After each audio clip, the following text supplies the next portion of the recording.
ನೋಡ್ರಿ ಇನ್ಮೇಲೆ ಪರೀಕ್ಷಾ ಪ್ರಶ್ನೆಗಳನ್ನು ನಾವೆಲ್ಲ ಮುಂದುವರಿಸ್ತಾ ಇದ್ದೀವಿ. ಮೇಲ್ಮೈ ವಿಸ್ತೀರ್ಣಗಳು ಮತ್ತು ಘನಫಲಗಳು ಅಧ್ಯಾಯದ ಮೇಲೆ ಸೆಪ್ಟೆಂಬರ್ 2020ಗೆ ಬಂದಿರತಕ್ಕಂಥ ಪ್ರಶ್ನೆ.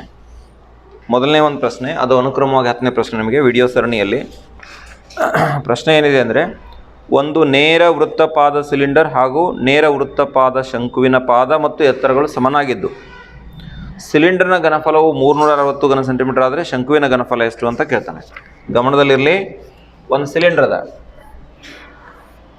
ಅದ, ಆಮೇಲೆ ಇನ್ನೊಂದು ಏನದ ಅಂದ್ರೆ ನೇರ ವೃತ್ತಪಾದ ಶಂಕು ಅದ. ನೇರ ವೃತ್ತಪಾದ ಶಂಕು ಅದ. ಈ ಸಿಲಿಂಡರ್ ಮತ್ತು ಈ ಶಂಕುಗೆ ಸಂಬಂಧಪಟ್ಟಂಗೆ ಏನು ಸೇಮ್ ಅದಾವ ಅಂದ್ರೆ, ಶಂಕುವಿನ ಪಾದ ಮತ್ತು ಎತ್ತರಗಳು, ಈ ಪಾದ ಎರಡು ಸೇಮ್ ಅದಾವು.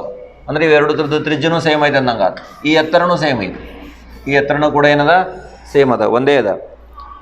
ಸಿಲಿಂಡರ್ನ ಘನಫಲವು, ಇದರ ಘನಫಲ ಕೊಡ್ತಾನೆ ಎಷ್ಟಂದ್ರೆ 360 ಘನ ಸೆಂಟಿಮೀಟರ್. ಆದರೆ ಶಂಕುವಿನ ಘನಫಲ ಎಷ್ಟು? ಇದು V1 ತಗೋರಿ, ಇದು V2 ತಗೋರಿ, ಇದು ಎಷ್ಟು ಅನ್ನೋದು ನಮಗೆ ಪ್ರಶ್ನೆ.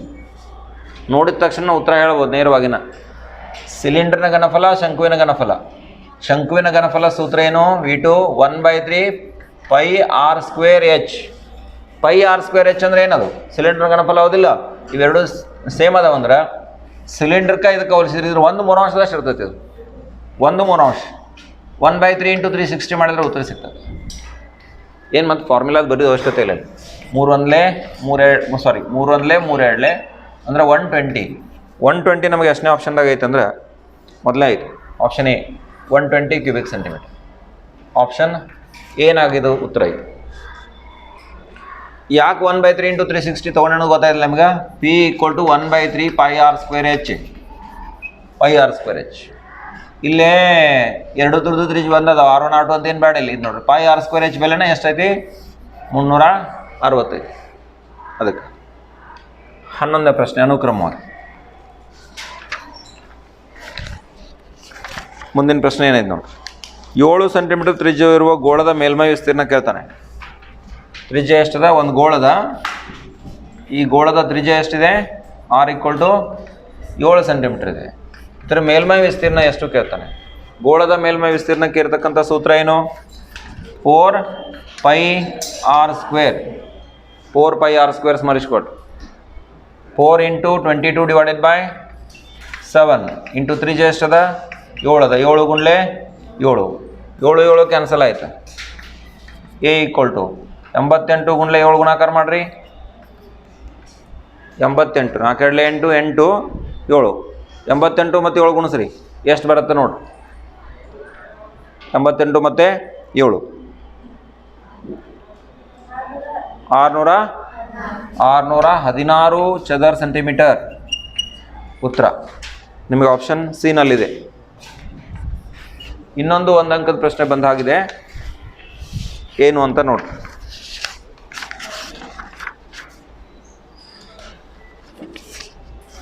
ಸೂತ್ರ ಕೇಳಿದಾರೆ ನೋಡಿ. 12ನೇ ಪ್ರಶ್ನೆ, ವೃತ್ತ ಪಾದದ ತ್ರಿಜ್ಯ R. ಪಾದದ ತ್ರಿಜ್ಯ ಎಷ್ಟಿದೆ? R ಇದೆ. ಓರೆ ಎತ್ತರ ಎಲ್ಲಿದೆ? ಹೀಗಿರ್ತಕ್ಕಂಥ ನೇರ ವೃತ್ತಪಾದ ಶಂಕುವಿನ ಪೂರ್ಣ ಮೇಲ್ಮೈ ವಿಸ್ತೀರ್ಣವನ್ನು ಕಂಡುಹಿಡಿತಕ್ಕಂಥ ಸೂತ್ರ ಬರ್ರಿ ಅಂತ ಹೇಳಿದ್ದಾರೆ. ಶಂಕುವಿನ ಪೂರ್ಣ ಮೇಲ್ಮೈ ವಿಸ್ತೀರ್ಣ ಸೂತ್ರ ಏನು? πr × R+L. ಆಗಲೇ ಹಿಂದಿನ ಕ್ವಶನ್ ಪೇಪರ್ದೊಳಗೆ ಬಂದಿತ್ತು ಪ್ರಶ್ನೆ ಸೇಮ್. πr × R+L. ಚದರ್ಮಾನಗಳು. ವಿಸ್ತೀರ್ಣ ಅಲ್ಲ ಇದು, ಚದರ್ಮಾನಗಳು.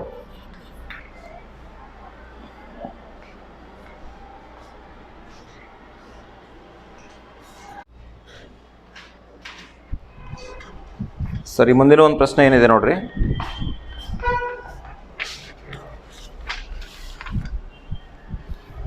ಒಂದು ಕ್ಯಾಪ್ಸೂಲ್ ಅದ. ಕ್ಯಾಪ್ಸೂಲ್ ಗೊತ್ತಲ್ಲ? ನೆನಪಾಯ್ತು? ಈಗಂತೂ ಕೋವಿಡ್ನಾಗ ಭಾಳಷ್ಟು ಪರಿಚಯ ಆಗಿದ್ದಾವೆ ಎಲ್ಲರಿಗೂ. ಆ ಕ್ಯಾಪ್ಸೂಲ್ ಯಾವ ಆಕಾರದಾಗ ಐತೆ ಅಂದ್ರೆ ಸಿಲಿಂಡ್ರ್ ಆಕೃತಿ ಒಳಗೈತಿ.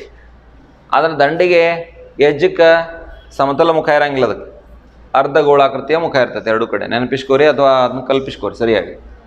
ಒಂದು ಕ್ಯಾಪ್ಸೂಲ್ ಅದ, ಒಂದು ಕಡೆ ಅರ್ಧ ಗೋಳಾಕೃತಿಯ ಮುಖ, ಆ ಕಡೆನೂ ಅರ್ಧ ಗೋಳಾಕೃತಿಯ ಮುಖ ಅದ. ಸೆಂಟ್ರೊಳಗೆ ಏನದ? ಪೂರ್ತಿ ಸಿಲಿಂಡರ್ ಆಕಾರದೊಳಗೆ ಅದ. ಅಂದರೆ ಎರಡು ಅರ್ಧ ಗೋಳಾಕಾರದ ತುದಿಗಳದಾವು, ಸೆಂಟ್ರದೊಳಗೆ ಸಿಲಿಂಡರ್ ಐತಿ. ಅನ್ನೋದು ನಿಮ್ಗೆ ಗೊತ್ತಿರಲಿ. ಒಂದು ಸಿಲಿಂಡ್ರಕ್ಕೆ ಈ ಕಡೆ ಒಂದು ಅರ್ಧ ಗೋಳ ಜೋಡಿಸೈತಿ, ಈ ಕಡೆ ಒಂದು ಅರ್ಧ ಗೋಳ ಜೋಡಿಸೈತಿ. ಈಗ ಘನಾಕೃತಿಯ ಪರಿಕಲ್ಪನೆ ಬಂತಾ ನಿಮಗೆ? ಒಟ್ಟಾರೆ ಉದ್ದ ಕ್ಯಾಪ್ಸೂಲ್ನ ಒಟ್ಟಾರೆ ಉದ್ದ 14 ಮಿಲಿಮೀಟ್ರ್ ಐತಿ. ಆಮೇಲೆ ಅದರದ್ದು 5 ಮಿಲಿಮೀಟ್ರ್ ಏನಂತಂದರೆ ಇಲ್ಲಿ ವ್ಯಾಸ ಅದ. ಹಾಗಾದರೆ ಇದರ ಮೇಲ್ಮೈ ವಿಸ್ತೀರ್ಣವನ್ನು ಕಂಡುಹಿಡಿಯಿರಿ. ಒಟ್ಟಾರೆ ಆ ಕ್ಯಾಪ್ಸೂಲ್ದ ವಿಸ್ತೀರ್ಣ ನಾವು ಕಂಡುಹಿಡಿಬೇಕು. ಅಂದರೆ ಏನೇನು ಕಂಡುಹಿಡಿಬೇಕು? ಈ ಸಿಲಿಂಡರ್ನ ಪಾರ್ಶ್ವ ಮೇಲ್ಮೈ ವಿಸ್ತೀರ್ಣ ತಗೋಬೇಕು. ಆಮೇಲೆ ಈ ಕಡೆ ಒಂದು ಅರ್ಧ ಗೋಳ ಐತಿ, ಆ ಕಡೆ ಒಂದು ಅರ್ಧ ಗೋಳ ಐತಿ. ಅರ್ಧ ಗೋಳದ ವಿಸ್ತೀರ್ಣಗಳು 2 ಅದಾವೆ, 2 ತೆಗೆದು ಕೂಡಿಸ್ಬೇಕು.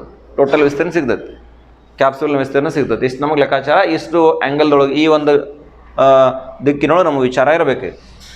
ಹಾಗಂದ್ರೆ ಈ ಸಿಲಿಂಡರ್ನ ವಿಸ್ತೀರ್ಣ ತೆಗಿಬೇಕಂದ್ರೆ ಎತ್ತರ ಗೊತ್ತಬೇಕು. ಇದು ನೋಡ್ರಿ, ಟೋಟಲ್ 5 ಐತೆ. ಇದಷ್ಟ ತೊಗೊಂಡ್ರಿ ಅಂದ್ರೆ ತ್ರಿಜ್ಯ ಎಷ್ಟು ಆಗ್ಬೇಕು ಇದ್ರದ? ಈ ತ್ರಿಜ್ಯ ಎಷ್ಟು ಆಗ್ಬೇಕು ನೋಡ್ರಿ. ಈ ತ್ರಿಜ್ಯ R = 5/2 ಹೌದಲ್ಲ? ಅಂದರೆ 2.5 ಮಿಲಿಮೀಟ್ರ್ ಆಗ್ಬೇಕಲ್ಲ. ಹಂಗೆ ಇದ್ರ ತ್ರಿಜ್ಯನೂ ಕೂಡ ಇದು ಕೂಡ ಎಷ್ಟು ಆಗ್ಬೇಕು? ಇದು 2.5 ಮಿಲಿಮೀಟ್ರ್ ಆಗ್ಬೇಕಲ್ಲ. ಈ ಎತ್ತರ ಬೇಕಾಗೈತೆ ನಂಗೆ ನಡುವಿಂದ. ಈ ಎತ್ತರ ಟೋಟಲ್ 14 ಐತಿ. 14ರಾಗ ಇದು 2.5 ಇದು 2.5 2 ಕೂಡಿಸ್ರೆ 5 ಆತಿಲ್ಲ ಅದು. 14ರಾಗ 5 ಬಿಟ್ರೆ ಎಷ್ಟಾತ? 9 ಮಿಲಿಮೀಟ್ರ್ ಏನಾಗ್ತದೆ? ಸಿಲಿಂಡರಿನ ಭಾಗದ ಎತ್ತರ. ಏನಮ್ಮ ತೊಂದರೆ ಆಗ್ತದೆ ಏನು? ಎಲ್ಲೈತೆ ಮತ್ತು ನಿರ್ಲಕ್ಷ್ಯ? ಸಿಲಿಂಡರ್ನ ಭಾಗದ ಎತ್ತರ ಎಷ್ಟೈತಿ? ಈ ಸಿಲಿಂಡರ್ನ ಭಾಗದ ಎತ್ತರ ಅಷ್ಟೇ ಎಷ್ಟಾತ? 9 ಮಿಲಿಮೀಟ್ರ್ ಆತ ಇಲ್ಲ ಇದು? ಸಿಲಿಂಡರ್ನ ಭಾಗದ ಎತ್ತರ ಎಷ್ಟಾತ? ಎತ್ತರ ಇದನ್ನ ಹಿಂಗೆ ಉದ್ದ ಅಂತ ಕನ್ಫ್ಯೂಷನ್ ಮಾಡ್ಕೊಬೇಡ್ರಿ, ಅದನ್ನ ಒಳಗೆ ಇಟ್ಕೋರಿ. ಅವಾಗ ಎತ್ತರ ಆಗ್ತೈತೆ ಅದು. ಸಿಲಿಂಡರ್ನ ಭಾಗದ ಉದ್ದ ಅಂದ್ರೆ ಅದು ಎತ್ತರಕ್ಕೆ ಸಮ ಆಗ್ತದೆ. ಎಷ್ಟದ? 9 ಮಿಲಿಮೀಟ್ರ್ ಆಗ್ತದೆ. ಸರಿನಾ? ಗಮನಿಸ್ರಿ. ನಮಗೆ ಒಟ್ಟಾರೆ ವಿಸ್ತೀರ್ಣ ತೆಗಿಬೇಕಾಗಿದೆ. ಕ್ಯಾಪ್ಸೂಲ್ನ ಪೂರ್ಣ ಮೇಲ್ಮೈ ವಿಸ್ತೀರ್ಣ ಈಕ್ವಲ್ ಟು ಸಿಲಿಂಡರಿನ ಭಾಗದ ವಿಸ್ತೀರ್ಣ. ಸಿಲಿಂಡರ್ನ ಭಾಗದ ವಿಸ್ತೀರ್ಣಕ್ಕೆ ನಾವೇನು ಕೊಡಿಸ್ಬೇಕಂದ್ರೆ 2 ಗುಂಡ್ಲೆ ಅರ್ಧಗೋಳದ ವಿಸ್ತೀರ್ಣ. ಇಷ್ಟು ಅರ್ಥ ಆಗಬೇಕು. ಇದನ್ನ ಯಾಕೆ ಇದು ಕೂಡಿಸ್ಕೊಂಡ್ವಿ ಅಂತ. 2 ಗುಂಡ್ಲೆ ಅರ್ಧಗೋಳದ ವಿಸ್ತೀರ್ಣ. ಸಿಲಿಂಡರ್ನ ವಿಸ್ತೀರ್ಣಕ್ಕೆ ಸೂತ್ರ ಏನೈತಿ? ಸಿಲಿಂಡರ್ನ ಭಾಗದ ವಿಸ್ತೀರ್ಣ ಅಂದರೆ ಇದು CSA ಪಾರ್ಶ್ವ ಮೇಲ್ಮೈ ವಿಸ್ತೀರ್ಣ ತಲೆಯಾಗಿರಲಿ. 2πRh ಪೂರ್ಣ ಅಲ್ಲ. ಸಿಲಿಂಡರ್ನ ಭಾಗದ ವಿಸ್ತೀರ್ಣ ತಗೊಂಡಾಗ ಅದರದ್ದು ಪಾರ್ಶ್ವ ಮೇಲ್ಮೈ ವಿಸ್ತೀರ್ಣ ಅಷ್ಟೇ ತಗೋಬೇಕು. ವೃತ್ತಾಕಾರದ ಮುಖಗಳ ಆ ಕಡೆ ಈ ಕಡೆ 2 ಕಡೆ ಏನು ಜೋಡಿಸೈತಿ? ಅರ್ಧಗೋಳ ಜೋಡಿಸೈತಿ. ಪ್ಲಸ್ 2 ಗುಂಡ್ಲೆ ಅರ್ಧಗೋಳದ ವಿಸ್ತೀರ್ಣ 2πr² ಅಲ್ಲ? 2πr², 4πr² ಪೂರ್ಣ, ಅರ್ಧಗೋಳ ಅಂದರೆ ಅದರ ಅರ್ಧ 2πr². ಸರಿ, ಸ್ವಲ್ಪ ಸುಲಭೀಕರಣ ಮಾಡ್ಕೊಳ್ಳೋಣ ನೋಡ್ರಿ, ಆಮೇಲೆ ಬೆಲೆ ತುಂಬ. 2πRh plus 4πr². 2 ತ್ರಿಜ್ಯ ಒಂದದವ, ಸಾಮಾನ್ಯ ತೆಗೆದು ಬಿಡ್ರಿ. ಅಲ್ಲಿ R1 R2 ಏನು ವ್ಯತ್ಯಾಸವಿಲ್ಲ. 2 ತೆಗಿಬೋದು, π ತೆಗಿಬೋದು, R ತೆಗಿಬೋದು. 2πr ತೆಗೆದ್ರೆ ಇಲ್ಲಿ H ಉಳಿತು. 2 2 4 π ತೆಗೆದರೆ 1 R ತೆಗೆದರೆ R ಉಳಿತು. ಇನ್ನು ಬೆಲೆ ತೊಂಬ್ರಿ. ತಿಳಿತಾನೆ? ಏನು ಸಾಮಾನ್ಯ ತೊಗೊಂಡು ಏನು ಮಾಡಿದೆ ಅಂತ ಗೊತ್ತಾಯ್ತು ಎಲ್ಲರಿಗೂ? ಸರಿ, 2 ಹಾಗೆ ಇರಲಿ. ಪೈ ಬೆಲೆ ಏನು ನಿರ್ದಿಷ್ಟ ತುಂಬ ಕೇಳಿಲ್ಲ, 22/7 ತಗೋರಿ. 22/7 ಇಂಟು ತ್ರಿಜ್ಯ 5 2 ಹಾಕ್ರಲ್ಲ, 2.5 ಹಾಕೋ ಬದಲಿ 5 2 ಹಾಕೋನು ಸುಲಭೀಕರಣ ಈಜಿ ಆಗ್ತೈತಿ. ಎತ್ತರ ಯಾವುದ್ರ ಎತ್ತರ ಇದು? ಯಾವುದ್ರ ಎತ್ತರ ಅನ್ನೋ ತಲೆ ಬರ್ಬೇಕು ನಿಮಗೆ. ಸಿಲಿಂಡರ್ನ ಭಾಗದ ಎತ್ತರ ಎಷ್ಟೈತಿ? 9 ಐತಿ. 2 ಗುಂಡ್ಲೆ 5 2 2 ಗುಂಡ್ಲೆ 5 2 ಸುಲಭೀಕರಣ ಮಾಡ್ತಾ ಸಾಗೋಣ. ಈ 2 2 ಹೊಡೆದು ಹಾಕ್ರಿ. 22 7 ಹಂಗೆ ಇಡ್ರಿ. Equal to 22 7 into 5 into bracket. ಇಲ್ಲಿ 2 2 ಹೋಗ್ತೈತೆ ನೋಡ್ರಿ. 2 2 ತೆಗೆದು ಬಿಡ್ರಿ. ಏನು ಉಳಿತು? 9 5 ಕೂಡಿಸ್ರಿ. 9 + 5 14 22 7 ಗುಂಡ್ಲೆ 5 ಗುಂಡ್ಲೆ 14. 7 1 7 2 5 2 5 2 ಅದನ್ನ ಹೇಳಕ್ಕೂ ತ್ರಾಸ. 10 22 ಗುಂಡ್ಲೆ 10 ಅಂದರೆ 220. ಏನು ಮಿಲಿಮೀಟರ್ ಸ್ಕ್ವೇರ್ ಬರೀಬೇಕು. ಮಿಲಿಮೀಟರ್ನಾಗ ಅಳತೆಗಳದಾವೆಲ್ಲ ಇವು. 220 ಚದರ ಮಿಲಿಮೀಟರ್. 220 ಚದರ ಮಿಲಿಮೀಟರ್ ಆಗ್ತದೆ. ಯಾವುದ್ರ ವಿಸ್ತೀರ್ಣ ಇದು?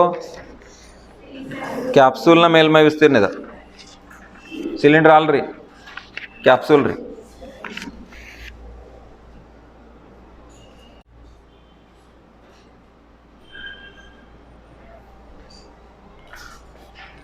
ಸರಿ, ಇನ್ನೊಂದು ಅಥವಾ ಪ್ರಶ್ನೆ ಇದೇ ಮುಖ್ಯ ಪ್ರಶ್ನೆಗೆ ಬಂದಿದೆ ನಿಮ್ಗೆ 4 ಅಂಕಕ್ಕೆ. ಪ್ರಶ್ನೆ ಏನಿದೆ ನೋಡಿ, ಒಂದು ನೇರ ವೃತ್ತಪಾದ ಶಂಕುವಿನ ಎತ್ತರ 30 ಸೆಂಟಿಮೀಟರ್ ಇದೆ. ನೇರ ವೃತ್ತಪಾದ ಶಂಕುವಿನ ಎತ್ತರ ಎಷ್ಟಿದೆ? 30 ಸೆಂಟಿಮೀಟರ್ ಇದೆ. ಈ ಶಂಕುವನ್ನು ಅದರ ಪಾದಕ್ಕೆ ಸಮಾಂತರವಾಗಿ ಅದರ ಶೃಂಗ ಬಿಂದುವಿನ ಕೆಳಗೆ ಒಂದು ಸಮತಲದಿಂದ ಕತ್ತರಿಸಲಾಗಿದೆ. ಮ್ಯಾಲಿನ ಶೃಂಗ ಬಿಂದುವಿನಿಂದ ಸ್ವಲ್ಪ ಕೆಳಗಡೆ ಬಂದು ಅದನ್ನು ಹಿಂಗೆ ಕಟ್ ಮಾಡಿದ್ದಾರೆ. ಶಂಕುವನ್ನು ಏನು ಮಾಡಿದಾರೆ? ಕಟ್ ಮಾಡಿದ್ದಾರೆ, ಕತ್ತರಿಸಿ ತೆಗೆಯಲಾಗಿದೆ. ಈ ಶಂಕುವಿನ ಘನಫಲವು, ಕತ್ತರಿಸಿ ತೆಗೆದ ಶಂಕುವಿನ ಘನಫಲ ಮೂಲ ಶಂಕುವಿನ ಘನಫಲದ 1/27 ಸಮನಾಗಿದೆ. ಇದರ ಘನಫಲ ಟೋಟಲ್ ಮೊದಲೇನಿತ್ತಲ್ಲ ಅದರ ಘನಫಲದ 1/27 ಸಮನಾಗಿದ್ದರೆ ಶಂಕುವಿನ ಉಳಿದ ಭಾಗದ ಎತ್ತರವನ್ನು ಕಂಡುಹಿಡಿಯಿರಿ. ಉಳಿದ ಭಾಗದ ಎತ್ತರ ಅಂದರೆ ಇಲ್ಲಿ ಬಿ ಪಿ ಎತ್ತರ ಕಂಡುಹಿಡಿಬೇಕು. ಉಳಿತ ಯಾವ್ದು ಶಂಕುನಿ ಮ್ಯಾಲಿನ ಬಾಲ್ಟ್ ಹೋದ್ ಕಿತ್ತೋತದ, ಕಟ್ ಮಾಡಿ ತೆಗೆದು ಹೋಗೋದ್ರೆ ಉಳಿತೇನೆ.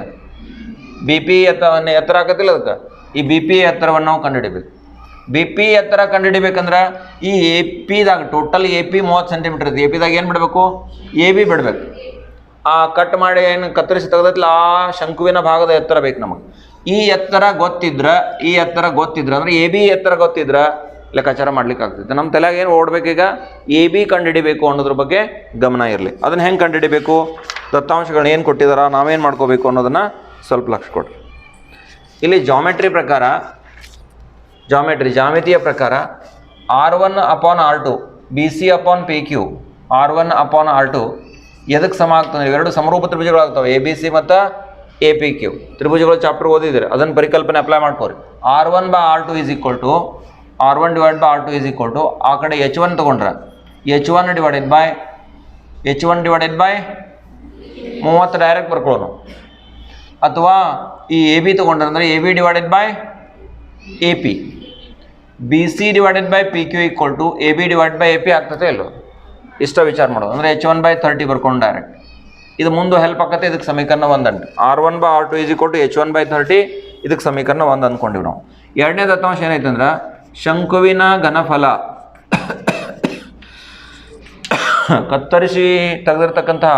ಕತ್ತರಿಸಿದ ಶಂಕುವಿನ ಘನಫಲ ಎಷ್ಟು ಹೇಳ್ತಾನೆ? 1/27 ದತ್ತ ಶಂಕುವಿನ 1/27 ಐತಿ.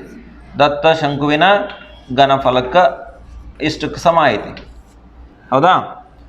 ಕತ್ತರಿಸಿರ್ತಕ್ಕಂಥ ಭಾಗದ ಶಂಕುವಿನ ಘನಫಲ, ಆ ಘನಫಲಕ್ಕೆ ಸೂತ್ರ ಏನ? 1/3 πr² ಸೂತ್ರ. ಇಲ್ಲಿ R1 ಐತಿ ಅಂದ್ರೆ R1² H1, ಇಲ್ಲಿ H1 ಐತಿ. ಈ ಭಾಗ ಕತ್ತರಿಸಿರ್ತಕ್ಕಂಥ ಭಾಗದ ಘನಫಲ 1/3 πr1² H1 equal to 1/27 into ದತ್ತ ಶಂಕು ಅಂದ್ರೆ ಪೂರ್ಣ ಶಂಕು ಐತ್ಲ ನಿಮ್ಮದು. ಅಂದ್ರೆ ಏನದು? ಅದು 1/3 πr2 ಬರೀವಿ. ತ್ರಿಜ್ಯ ಎಷ್ಟೈತಿ ಇದಕ್ಕೆ? BQ R2 ಸ್ಕ್ವೇರ್ ಇಂಟು ಎತ್ತರ H ಇಡ್ರಿ, ಮುಂದೆ ಬೇಕಂದ್ರೆ H2 ಹಾಕ್ರಿ, ವ್ಯಾಲ್ಯೂ ಹಾಕೋಣ ಅದನ್ನು. ಇದನ್ನ H2 ಇಡ್ರಿ. H2 ಅಂದರೆ ಎಷ್ಟು ತೊಗೋಬೇಕು? ಟೋಟಲ್ 35. ಅರ್ಥ ಆಯ್ತಾ? ಲಕ್ಷ ಕೊಟ್ರಿ ಎಲ್ಲರೂ ಸರಿಯಾಗಿ. ಇನ್ನು ಬೆಲೆಗಳನ್ನ ತುಂಬಾ ಸುಲಭೀಕರಣ ಮಾಡೋಣ ನೋಡ್ರಿ. ಸ್ವಲ್ಪ ಗಮನ ಕೊಡ್ರಿ. ನಾನು ನೇರವಾಗಿ ಕಟ್ ಮಾಡ್ತೀನಿ. ಈ ಪೈ ತೆಗೆದುಬಿಡೋಣ, ಏನು ತೊಂದರೆ ಇಲ್ಲ. ಪೈ ತೆಗಿಲಿಕ್ಕೆ ನೇರವಾಗಿ ಇದನ್ನು ಕಟ್ ಮಾಡ್ಬೋದು. ಈ 3 ಕಟ್ ತೆಗಿಬೋದು ನೀವು. ಗುಣಾಕಾರ ಸಂಬಂಧ ಐತೆಲ್ಲ. R1 ಅಂದರೆ ಎಷ್ಟದ ಗೊತ್ತಿಲ್ಲ, ಹಂಗೆ ಇಡ್ರಿ. ಅದು R1² ಇಡ್ರಿ. R1² ಇಡ್ರಿ. ಇಂಟು ಉಳಿತೇನೋ H1 ಉಳಿತು ಈಕ್ವಲ್ ಟು ಈ ಕಡೆ ಏನು ಉಳಿದ ನೋಡ್ರಿ 1/27 ಹಂಗೆ ಇರಲಿ. ಇಲ್ಲೇನು ಉಳಿದದ?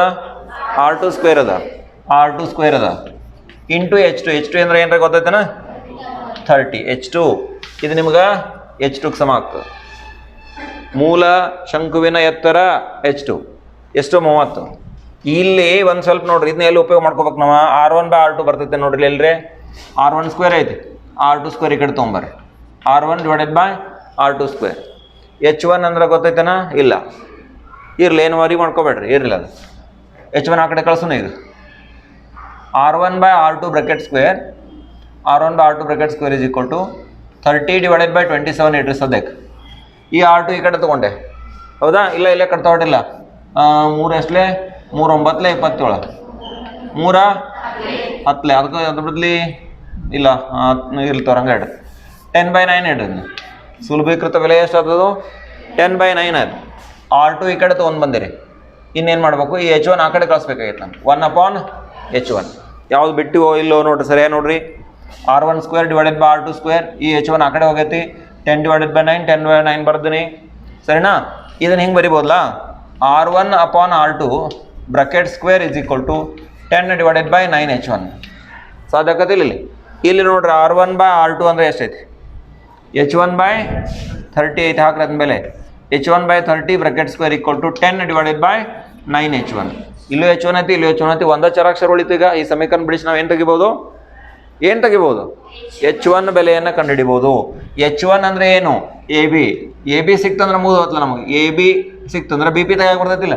B P equal to A P minus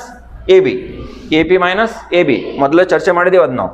ಈಗ ನೋಡ್ರಿ, ಇದಂತೂ ಪೂರ್ಣ ವರ್ಗ ಆಗೋದಿಲ್ಲ, ಅದಕ್ಕೆ ಸ್ಕ್ವೇರೇ ಮಾಡ್ಕೊಂಬಿಟ್ರೆ H1 square divided by 30 into 39 ಸದ್ಯಕ್ಕೆ 10/9H1. ಈ H1 ಈ ಕಡೆ ತೊಗೊರಿ, H1 ಕ್ಯೂಬ್ ಆಕತಿಲ್ಲ ಅದು, ಇದನ್ನು ಈ ಕಡೆ ತೊಗೊಂಡ್ರೆ H1 cube equal to 10 into 30 into 30 10 into 30 into 30 10 into 30 into 30 divided by 9 ಬರೀಬೇಕಿಲ್ಲ. 9 ಡೈರೆಕ್ಟ್ ಹೋಗೋದಿಲ್ಲ, 3 ಹಚ್ರಿ, 9 ಐತ್ಲೇ ಅದು, 3 10 ಮತ್ತು 3 10 ಅಂದರೆ H1 ಘಾತ 3 ಈಕ್ವಲ್ ಟು 10 ಘಾತ 3 ಬರೆಯಕ್ಕೆ ಬರ್ತೈತಿ. ಇಲ್ಲೂ ಘಾತ 3 ಐತಿ, ಇಲ್ಲೂ ಘಾತ 3 ಐತಿ ಅಂದ್ರೆ H1 ಈಕ್ವಲ್ ಟು ಎಷ್ಟಾಯ್ತು, 10. H1 ಅಂದರೆ 10 ಅಂದರೆ ಇದು ಎ ಬಿ ಆಯ್ತು. ಎ ಬಿ ಎಷ್ಟಾಯ್ತು ನಿಮ್ಗೆ, 10 ಆಯ್ತು. 10 ಸೆಂಟಿಮೀಟ್ರ್ ಅಲ್ಲ ಇದು. H1 ಈಸ್ ಈಕ್ವಲ್ ಟು ಅಂದರೆ ಎ ಬಿ 10 ಸೆಂಟಿಮೀಟ್ರ್ ಆಯ್ತು. ಬೇಕಾಗೈತೆ ನಿಮ್ಗೆ ಉಳಿದ ಭಾಗದ ಎತ್ತರ ಕಂಡುಹಿಡಿಯೋದು ನಾನು, ಬಿ ಪಿ ಬೇಕಾಗೈತಿ. ಆದ್ದರಿಂದ ಬಿ ಪಿ ಈಕ್ವಲ್ ಟು ಈ ಕಡೆ ಬಿಡಿಸ್ತೀನಿ ನೋಡ್ರಿ. ಈಗ ಕೊನೆಯದಾಗಿ ಬಿ ಪಿ ಈಕ್ವಲ್ ಟು ಏನು ಬರೀತೀರಿ ನೀವೀಗ, ಎ ಪಿ ಮೈನಸ್ ಏನು ಬರೆಯೋರು, A P minus A P ಎಷ್ಟೈತಿ, ಎದಿಂದ ಬಿದವರೆಗೆ ಟೋಟಲ್ ಎತ್ತರ ಎಷ್ಟು, 30. ಎ ಬಿ ಎಷ್ಟೈತಿ, 10 ಅಲ್ಲ, 30 10 ಕಳೆದ್ರೆ ಎಷ್ಟ, 20. ಅದನ್ನು ಕತ್ತರಿಸಿ ತೆಗೆದ ನಂತರ ಉಳಿದಿರ್ತಕ್ಕಂಥ ಭಾಗದ ಎತ್ತರ ಎಷ್ಟು ಅಂತಂದರೆ 20 ಸೆಂಟಿಮೀಟ್ರ್ ಆಗ್ತದೆ.